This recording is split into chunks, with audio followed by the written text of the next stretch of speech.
Looking for the perfect horror film to watch this Valentine's Day? Well, then this is the list for you.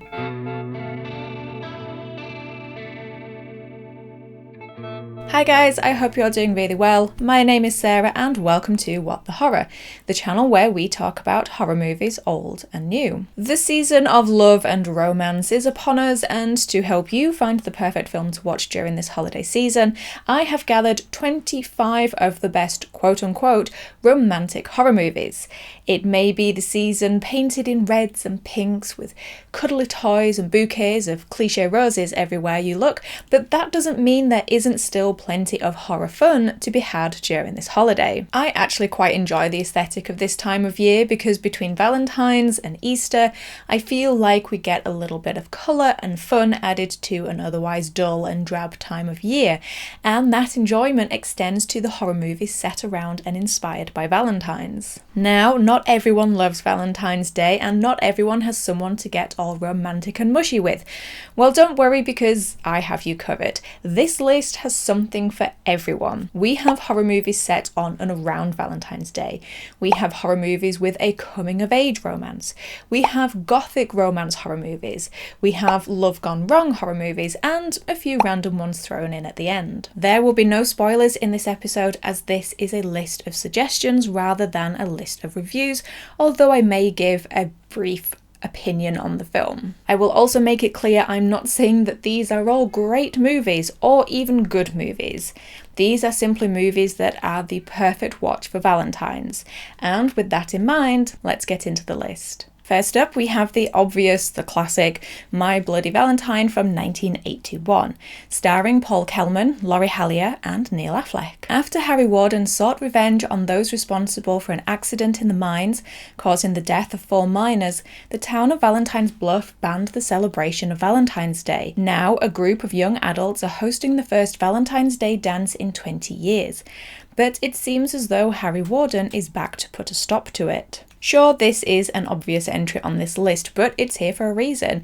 Between the setting and the aesthetics, it is the perfect watch for the Valentine's holiday. It's also one of my personal favourite horror movies and a yearly rewatch. And to balance out the brilliance of the original, we now have the remake released in 2009 titled My Bloody Valentine 3D, starring Jensen Ackles, Jamie King and Kerr Smith. 10 years after a Valentine's Day massacre that claimed 22 lives, Tom Hanniger returns to his hometown to find himself targeted as the main subject. As the miner seems to be striking again, could they be right? This modern remake fails to capture the magic of the original and is more than a little bit trashy, and as some of you who have heard me talk about this film before will know, there is one particular scene in this film that I take major issue with, but there is still some fun to be had with it, and as it's 3D, there is plenty of gore flying at the screen.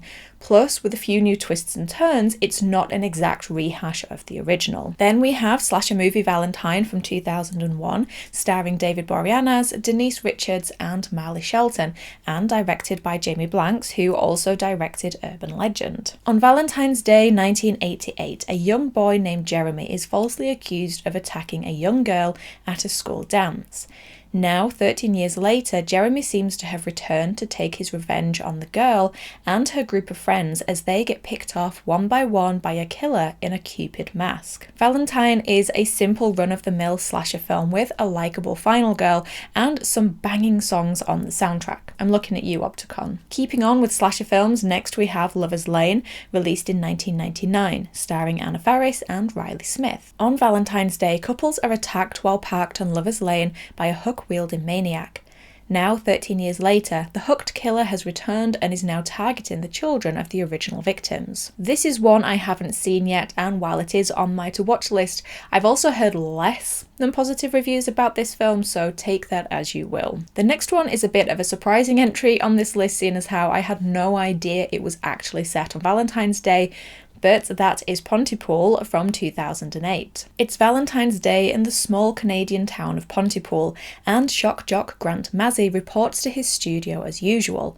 Only it's not a typical day. Soon he gets a transmission saying the town is subject to an outbreak that turns people into zombie-like creatures. The radio staff locks itself into the station, but can anything be done? Slightly less romantic than some on this list, but it does fit the criteria and will satisfy that need for something a little darker and gorier. And for the last one set on Valentine's Day, I'm throwing a wild card onto the list, and that is Picnic at Hanging Rock, released in 1975. In 1900, a strict headmistress of an Australian private school treats a class of girls to a Valentine's Day picnic at Hanging Rock. Despite rules set about wandering off, by the end of the afternoon, the headmistress realises that 3 of the girls and a teacher are missing, and while some return, others are never seen again. This is less of a pure horror film, by far, and more of a psychological horror with a moody, eerie atmosphere.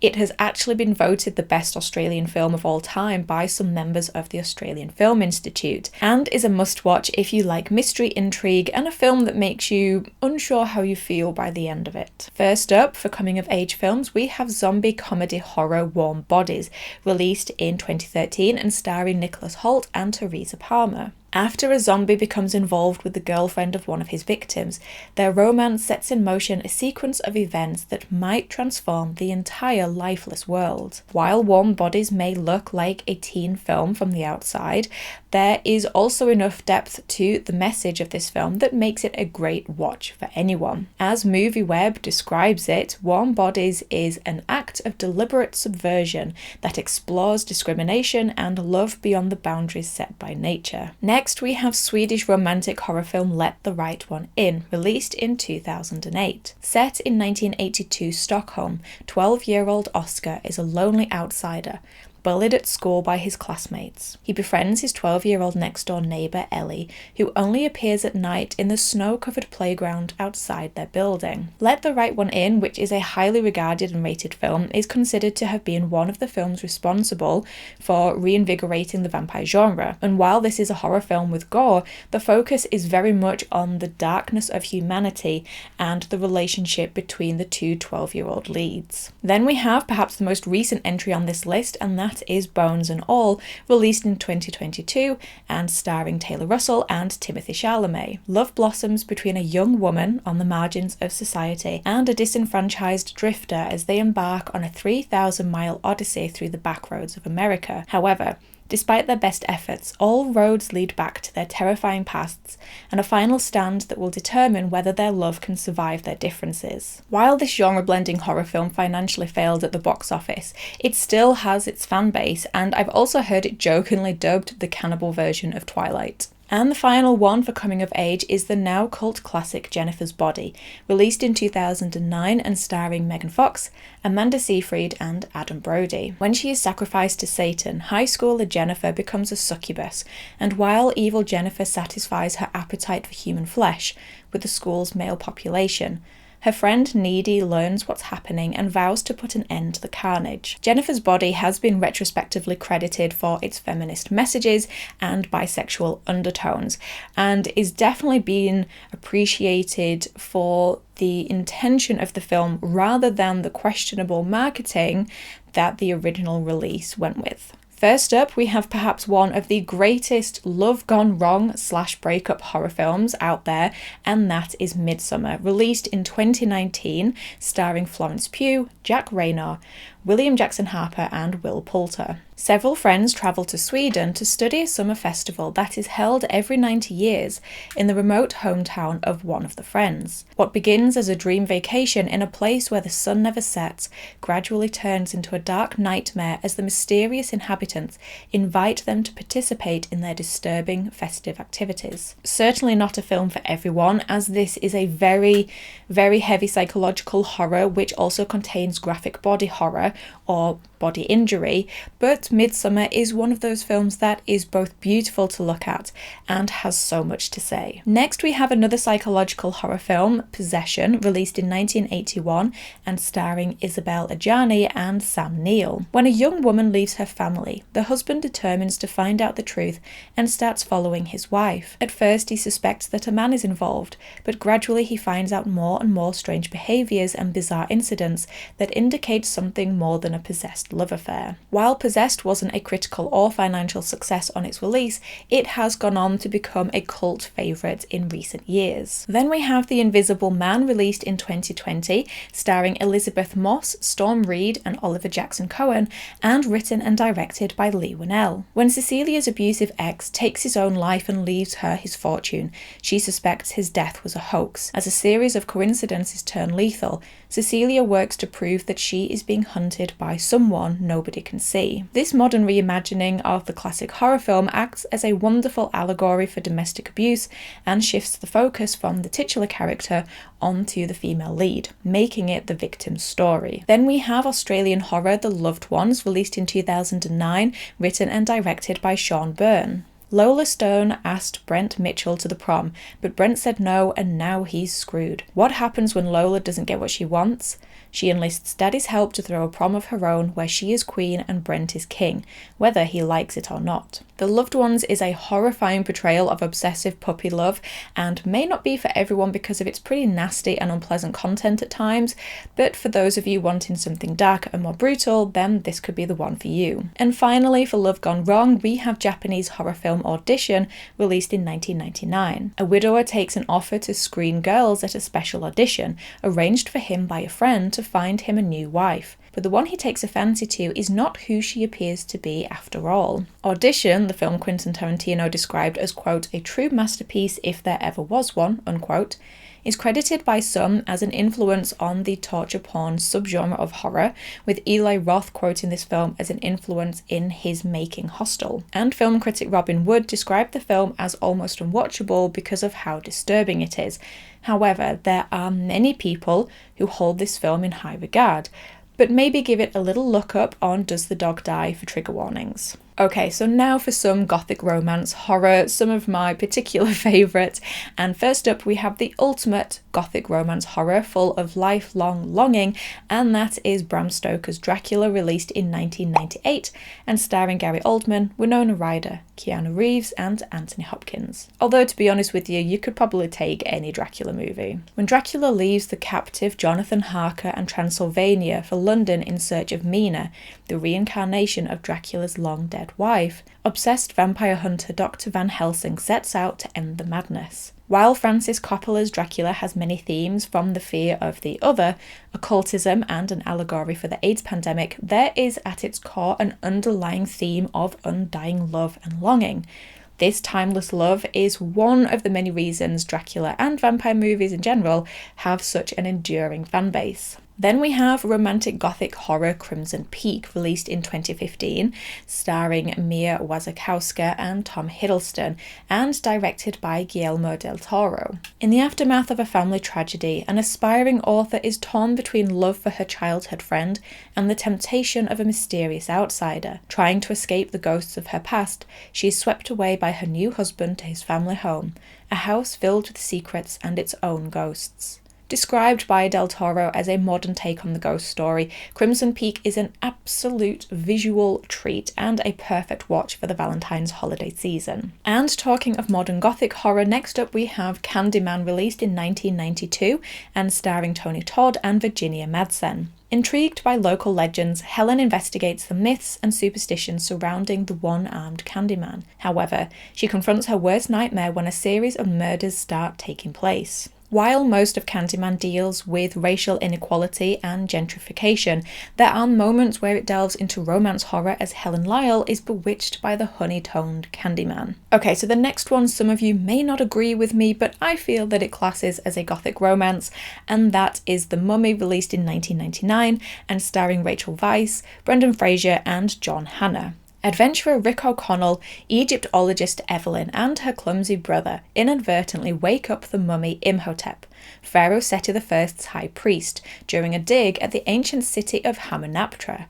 Now awoken, Imhotep searches for the reincarnation of his long-lost love. Okay, let's be real. This is on this list because whenever I can recommend or gush about this film, I will do. I love this film to absolute death, but aside from that, it is actually a perfect watch for the season of love.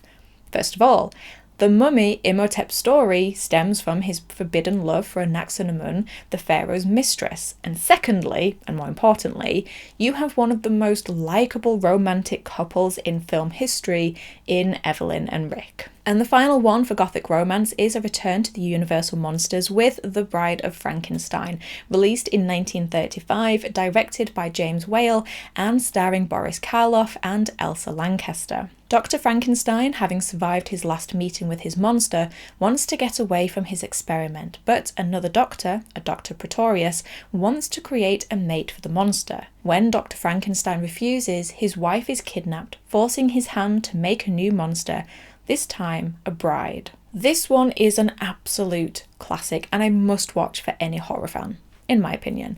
And Elsa Lanchester is glorious as not only the titular bride, but also Mary Shelley. Now we have a few random recommendations ranging from bad dates, unlucky in love, and what happens when marriage doesn't mean happily ever after. First up, we have The Love Witch, released in 2016 and starring Samantha Robinson. Elaine, a beautiful young witch, is determined to find a man to love her.